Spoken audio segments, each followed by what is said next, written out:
Është përkujtuar sot 90 vjetori i lindjes së gjeniut të letrave shqipe Ismail Kadare, për të nderuar atë që ata e kanë cilësuar generali i letërsisë shqipe.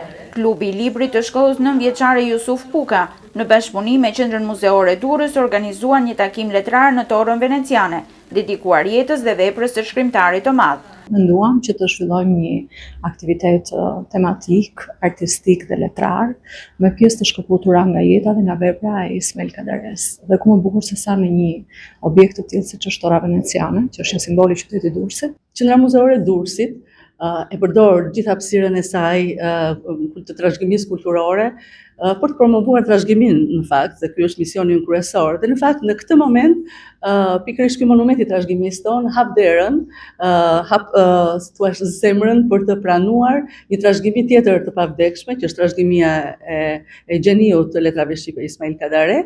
Në një kohë kur pjesa më e madhe e brezit të ri është e fokusuar më tepër tek teknologjia, libri mbetet ende një dritare e hapur për të zgjeruar dijen dhe njohur më mirë shpirtin njerëzor.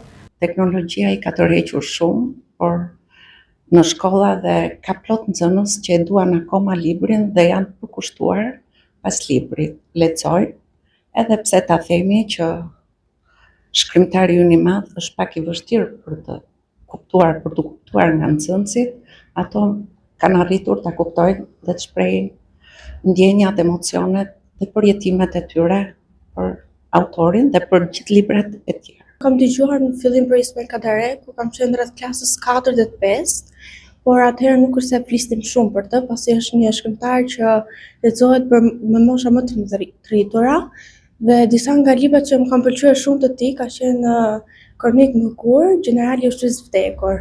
Gjatë takimit letrar u interpretuan nga nxënësit e klasave të 7 dhe të 8 disa nga poezitë më të famshme të kolosit të letërsisë shqiptare, që na ka lënë pas një testament të përjetshëm, që njihet e vlerësohet jo vetëm në trojet shqiptare, por në të gjithë botën.